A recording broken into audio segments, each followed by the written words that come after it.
The first time I saw the man who'd been sleeping in my bed, he was barefoot in my kitchen, scraping burnt sugar from my grandmother's cast-iron skillet, while a camera watched him pretend he knew what home tasted like. He looked up when the front door clicked, and the smile he gave me had the easy polish of someone who sells sincerity for a living. "You must be Aaron," he said, like we were meeting at a brunch neither of us wanted to attend. "I'm Renz." My duffel slid off my shoulder and thudded against the old pine floor that still smelled faintly of hurricane water if you dug your heel in and breathed. 9 days on the road fitting chillers in Baton Rouge, 9 nights telling myself that the silence of hotel rooms was training for a bigger life, not a rehearsal for losing it. I'd left a note on the fridge for Mara, my second-in-command, my chosen sibling, that read, "Don't let the shop eat you," and a sticky note for Leela, my wife, that read, "Back Friday, miss you more than coffee." Friday had arrived. The coffee machine was on. The man using my skillet wore Leela's apricot robe and a necklace that caught the light like a lure. Behind him, a ring light, 2 tripods, and a backdrop of linen I recognized as the curtains Leela sewed our first spring here when everything smelled like paint and lemons and promise. "Where's Leela?" I asked, though I already knew from the soft shift in the air, the way old houses let you feel every footstep like weather. "I'm here," she said, appearing in the doorway with her ballerina posture and a smile that used to make me think of church bells. She wore one of my shirts, knotted at the waist. That used to be a love language. "Aaron, let's not make this a scene." Ren lifted a hand, the way hosts do when they want you to admire the space they curate. "We've been filming. The light's perfect in the mornings here. I'm launching a series, Real Love, Real Food." He winked at the camera lens, then at me. "There's room for everyone if we're grown-ups." The skillet hissed, my skin did too. I stared at the plate he'd set on the counter, the plate Leela's mother sent us when she found out I'd proposed. The plate had a hairline crack from the day we danced with it in the sink. "Take off that robe," I said, and the sound of my voice felt like gravel pulled from a river and set on a table between us. "Aaron," Leela warned, "the way you warn a dog near a road." "Please." I looked around at the house that had taken 3 summers and 2 hurricanes and 1 late-night credit card application we swore we'd never talk about.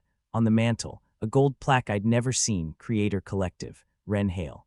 On the wall, my framed blueprint of the first hotel job I nailed without asking my father for advice, now hung slightly crooked, a set decoration. On the kitchen island, notebooks with brand strategy scrawled in a hand that tried too hard. "Get out," I said to the man in my robe, my skillet, my mourning. "You're trespassing." He set the spatula down like the conversation had just become an aesthetic choice. "I've been staying here for months," he said, as if longevity turned theft into tenancy. "We've built a rhythm. Community loves consistency." He gestured to the camera. "It would be terrible optics too." I walked past him, turned the burner off, and pushed the camera aside with 2 fingers. No force, just a correction. The lens blinked like a startled eye. "Optics don't live here," I said. "We do." Leela took my wrist. Her fingers were as familiar as the line on my palm that looks like a river taking a curve. "Aaron," she said soft, "listen, I'm not happy. She closed her eyes like she was stepping into a cold pool. "I'm with Ren now, it's done, it's been done." The words landed the way metal lands on concrete. Sparks, the memory. The night we strung lights in the backyard and promised to forgive each other quickly, even when the other person didn't deserve it yet. The way her laugh used to climb me and ring. The way I learned her mother's pecan pie when she cried on the floor the day the gallery said her sculptures were too niche. Ren poured coffee into the mug my sister gave me that said "World's okayest brother." "Let's be humane," he said. "We can talk tenancy and rights and timelines, my attorney says." "Your attorney?" I echoed, trying the shape of it in my mouth like a bitter berry. The doorbell rang. The sound ricocheted off the hallway, where the paint was chipped from moving my grandmother's wardrobe upstairs last winter to keep it from the flood that never came. The flood came anyway, it always does, just not where you think. On the porch, Mrs. Patterson from 2 doors down, retired nurse, retired gossip, active heart. "I saw the lights and thought the aliens came," she said, peering over my shoulder at the ring light's false moon. Then she saw Ren in the robe, Leela in my shirt, and me with my duffel. The triage nurse in her clocked the wound. "Do you need a witness?" she asked, and I almost loved her. "I need a locksmith," I said, "and a ladder." Ren laughed. "You can't just." I stepped onto the porch and called Mara. "Bring Dean," I said. "Bring bolt cutters, bring your meanest face." Mara arrived in 20 minutes with Dean and a thermos, and the kind of anger that sharpens into competence. She took one look at the living room and sighed. He curated a crime scene. She started inventorying in her head. "We touch nothing yet, we document." Aaron, outside, deep breath. We're going to do this like a checklist, the way your father taught you, not like a movie. We changed the locks by noon. Mrs. Patterson watched from her porch with iced tea and commentary sharp enough to draw blood. Wren stood on the sidewalk, robe replaced with linen pants, phone in his hand, live-streaming the indignity like he believed humiliation made him holy. This is what control looks like, he told his audience. This is why people stay silent. I didn't feel like control. I felt like a man standing in a house that had become a set and trying to remember which parts were load-bearing. I opened the office door, the room where we kept the filing cabinets, the backup drives, the photographs that never made it to frames. Inside, softboxes, a green screen, the good microphone, and my laptop opened to a guest account that had never existed until it did. The file tree glowed with names I hadn't typed. The cursor blinked beside a spreadsheet titled Pipeline. Mara hovered at my shoulder. "Don't touch," she said, "not until we call Jules." "Jules." "Attorney with eyebrows that can cut glass," she said, already dialing. "We're going to do this right." That night after the locksmith left and the ring light was unplugged and placed carefully in the bathtub like a sleeping enemy, I sat at my desk and watched screensavers twirl constellations I couldn't name. Leela texted from an unknown number. "I'll come tomorrow for my things. Please don't be cruel." The person I had been for most of my life wanted to say, okay. The person I was at 11:37 p.m. said nothing. Nova, our rescue dog with one ear that flopped and one that didn't, found my ankle with her head and pressed down like grief demanding a seat. Outside, cicadas screamed their math. Inside, I wrote a list. Locks, passwords, clients, backups, inventory, lawyer, neighbor statement, stop reading comments, drink water. At the bottom I wrote, "Don't let this teach you to be less kind." Then I crossed it out. Then I wrote it again. When sleep finally took me, it took me like a tide that doesn't ask permission. I dreamed of the day, Leela, and I found this house after the first storm, roof peeled back like a tin of sardines, floor buckled like a spine, and she stood in the doorway with her dirty boots and said, "Let's make something honest." In the dream, I believed her, like a man who hadn't yet learned that some people love blueprints because they get to be the ones who tear them up. The forensics team arrived just after dawn with rolling Pelican cases and the unfussy air of people who treat chaos like a puzzle. Paige, the lead small, precise, a braid so tight it looked like a promise, shook my hand and slid gloves on like prayer. "We'll make a snapshot of time," she said. "You'll get your machines back. For now, every cable is evidence." Jules came at 9 in a slate suit and flats that said she could run, spiritually or literally. Her eyebrows were as advertised. She paged through printouts Mara had made overnight, screenshots of my project boards, timestamped login histories, the folder titled Pipeline that made my mouth taste like pennies. "He sold your work as content," she said, each word laid like a brick. "We file a motion for an emergency injunction today. We ask for preservation of evidence, a no-contact order, and a writ preventing any monetization of your IP." "He streamed from my kitchen," I said, as if that fact could compete with the ones that matter in court. Jules gave me a look that said she knows grief has 1,000 stupid entry points. "We'll also have him remove any images of your home from public platforms pending adjudication." Wren's attorney called at 10. He had the unearned cheer of a salesperson on month 2 of a new job. "Let's be reasonable," he said. "My client has established residency. He's contributed substantially to the household aesthetic."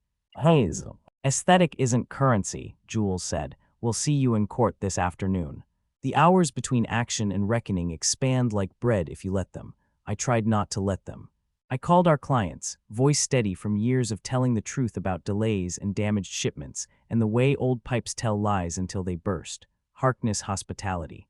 The pediatric wing in Memphis with walls painted like underwater forests. The county office complex whose AC sounds like a choir at noon. I told them what was compromised and what was not, what was being preserved and what would be rebuilt. "We'll stand by you," the Memphis admin said, voice like sweet tea over crushed ice. "Everyone's got a Wren in their life these days. We judge how you fix it." At 1, Leela came with a duffel bag and a man with a camera who kept his distance but made eye contact with my doorknobs like he was memorizing them. She looked small even though she wasn't. The ring on her finger was the one we bought at the roadside market from a woman with knuckles like walnuts. She twisted it now, like it might turn time. "I didn't know," she said, standing at the edge of the living room like the floor might open, "about the files." "You knew the passwords," I said, not as an accusation but as an inventory item. She flinched. "He said it was for filming the process. He said," she stopped and pinched the bridge of her nose the way she does when a migraine is coming, as if thoughts could be pressed into obedience. I wanted God, Aaron. I wanted to matter. You do, I said reflexively, years of habit clicking into place. Then I swallowed hard and corrected myself. You did, you will, but not here. She nodded like an apology. I'm leaving the key on the mantle, she said. I know the locks are changed. I thought it would feel like ceremony. She set the key down beside the creator plaque and my grandmother's brass candlestick. Ceremony has always been a language for us, even when we mispronounce it. At 3, we were in front of a judge whose robe had a coffee stain and whose eyes had the measured boredom of a person who has seen every genus of human folly and found most of it the same species. Jules spoke in bricks. Wren's attorney gestured with tiny flutters, the way people do when they've practiced their hands more than their facts. The judge signed the temporary restraining order with a sigh that sounded like a page turning. No access, no contact, no content, he said. We'll revisit in 10 days. Bring me quiet between now and then. Quiet didn't arrive, not really. The internet did what it does. Wren posted a video titled Stolen Narrative, All Golden Hour and Vulnerable Eyes. He spoke about coercive control and the way men with tool belts are threatened by men with soft hands. He placed himself in the lineage of artists punished for telling the truth. He called our house a stage for the drama of evolution. Mara texted me the link and then, on a second thought, texted, "Don't." She showed up an hour later with gumbo and a six-pack and news from the shop. Dean rewired the security cameras, she said. Sam locked down all the repos and rotated keys. Jules's clerk dropped off a drive image of every device they touched here. Paige found a folder of drafts labeled Masterclass, Government Contracts. She looked at me. He is not just a man in your robe. I knew. I'd known since I opened the office door and saw the green screen unfurl like a curtain over my ledger. Some betrayals are personal, some are infrastructure. The latter require different tools.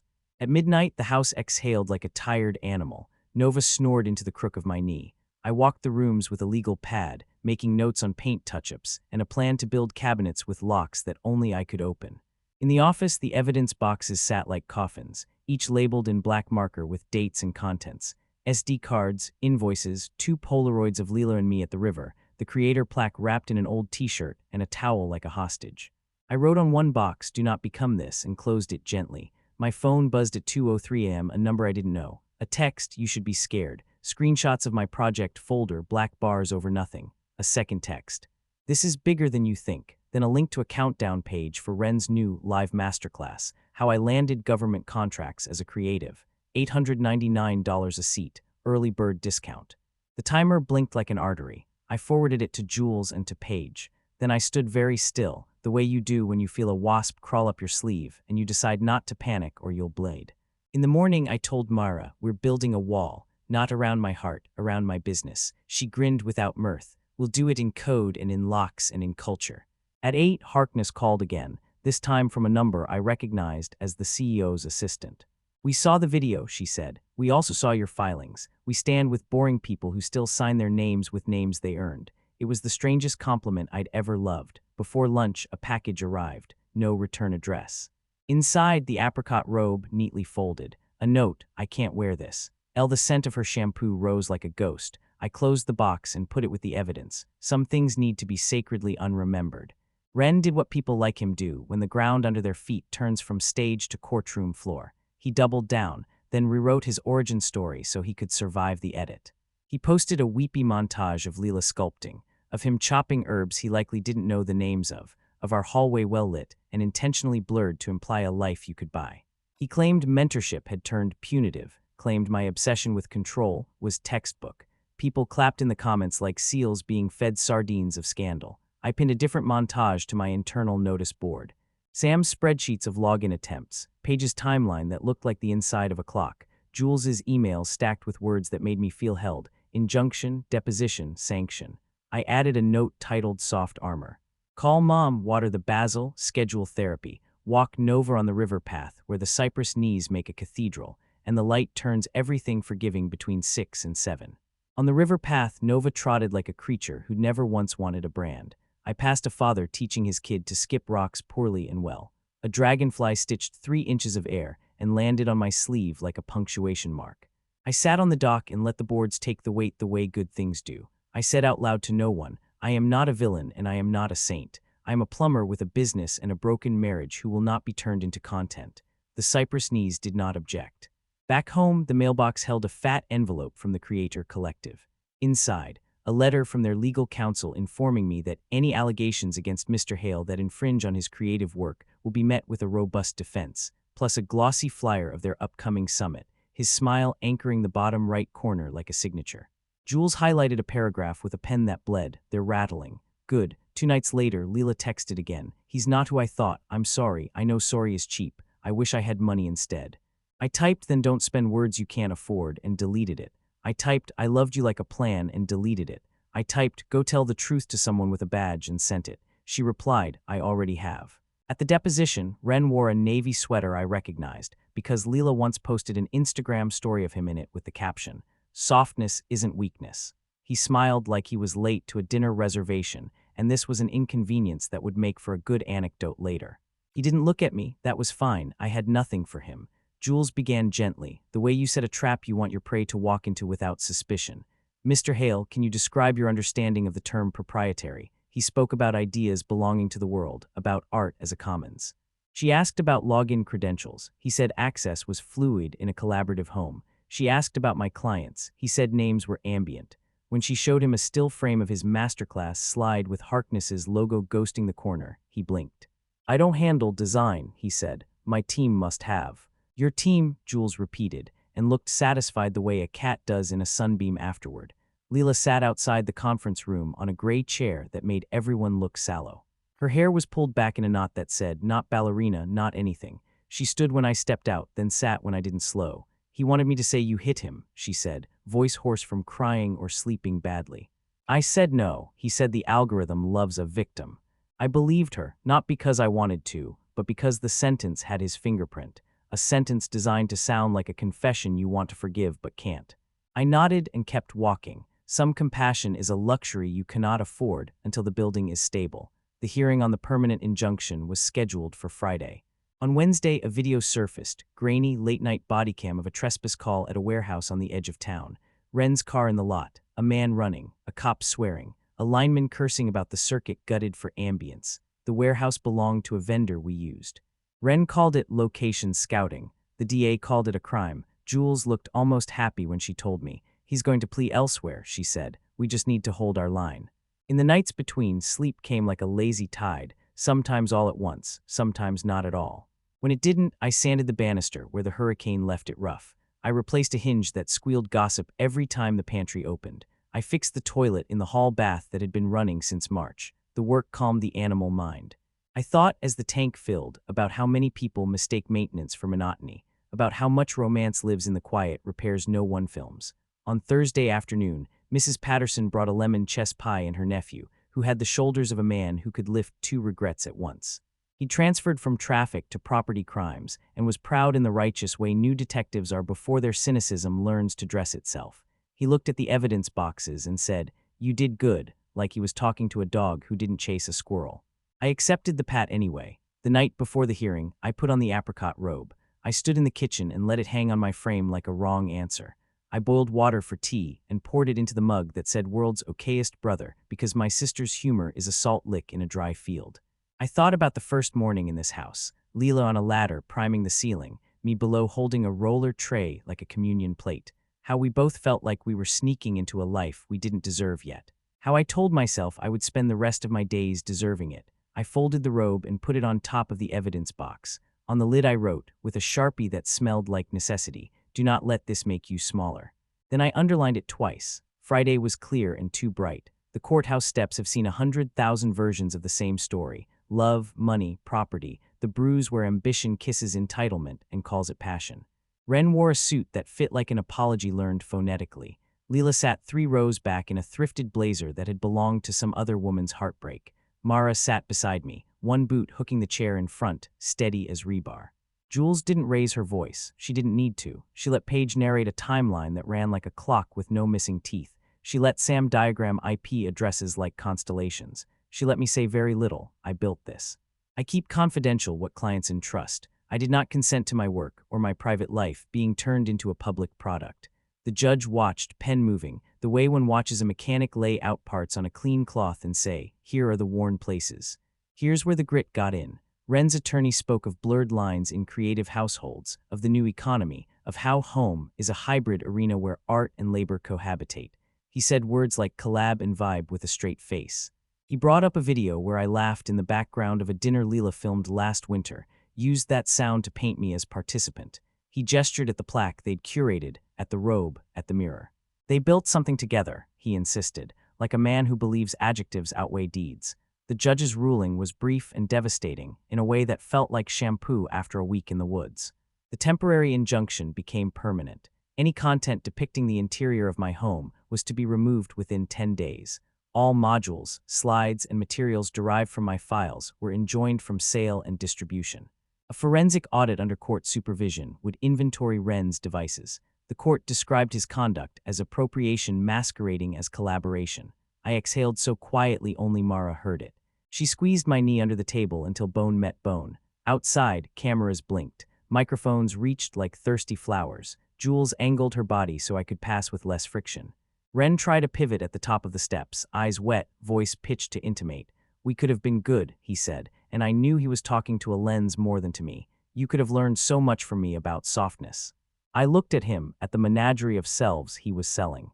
"I know softness," I said. "It's the gasket you replace before the leak gets worse. It's the apology you make to the kid you snapped at. It's the hand you keep open even when the person you hoped would hold it is holding a camera instead." He blinked like I'd changed the script. "This is not that," I added and walked. The next weeks were a long, slow exhale shaped like work. We retouched paint. We rehung my crooked blueprint and left it crooked. We replaced the curtains with ones Leela had never touched and felt petty, and then powerful, and then fine.